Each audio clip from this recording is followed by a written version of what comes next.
The Whale, latest film from Darren Aronofsky, out in theaters, starring Brendan Fraser, Sadie Sink, Ty Simpkins, and Hong Chow. It's based on a stage play written by Samuel D. Hunter, which he himself now adapted to the screenplay. Like always with Aronofsky, what you can expect is a tough film to watch, an emotionally draining drama. In this case, the story follows Charlie, a morbidly obese man who, through compulsive eating, has become so fat that he's no longer able to even leave the house. He's working as a remote writing instructor for a college course and only really has a meaningful relationship with his friend and nurse Liz, who comes every day to take care of him. At the beginning of the film, his health worsens and he finds out that without immediate hospitalization, he will die by the end of the week. But he refuses to go. He doesn't want to spend his money fighting for his life. He seems to be completely resigned to his fate and decides to use his remaining days to try and reconnect with his estranged teenage daughter. So, even from the description, you can kind of guess that the subject matter is heavy. Not only is the film about a man who is facing death in his immediate future, but it is also about a man who is physically very unwell. The makeup and prosthetics department have done a great job turning Fraser into this giant blob of a man. His body is disgusting. So is the way that he's stuffing himself with food repeatedly. So is his apartment, which is not very clean and not very bright. Most of the film is spent in relative darkness and half shadows to the accompaniment of rain pounding outside. So the stage and the setup, as it were, is very dark from the get-go. Then there's a darkness in the backstory of the character, which we slowly come to learn, and there is also darkness in the other characters that come to interact with him.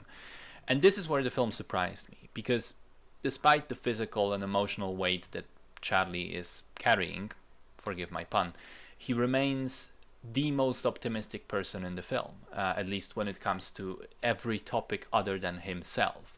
He is constantly saying nice things about people around him. He's praising them, he's believing in them, even when they are all to varying degrees cynical. His daughter is jaded and toxic. His nurse has a lot of pent-up anger about her past. Even the missionary that comes to visit has some selfish motives for himself, but not Charlie. He is the ultimate selfless guy because he gives up on himself but refuses to do so on others. I think it's a film that stands firmly on the performances, and they are very good. Brendan Fraser returns to the big screen in fantastic form. It's been said that this may be the best role he's ever played, and I would honestly agree. He brings a lot of complexity, but also a lot of vulnerability to Charlie as a character, and he makes him such an unexpected person. The supporting cast is also great, particularly Hong Chow, who just embodies the anger and regret at things that happened in the past and for which she feels there hasn't been any justice.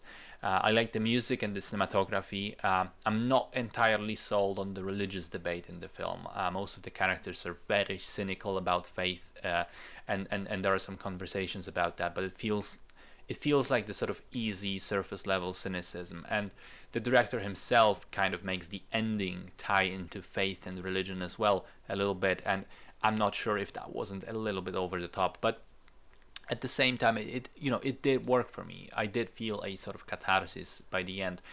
I also want to say that despite all the darkness and melancholia, there is quite a bit of space left for humor, which feels genuine, organic, and does work in bringing some levity into an otherwise very difficult film. Difficult, but I think very good. It's probably not everyone's cup of tea, but if you can enjoy a quieter, slower movie that's driven by characters and performances, and you can withstand the emotional toll that it certainly will take on the viewer to experience this story, I think you're gonna like this one.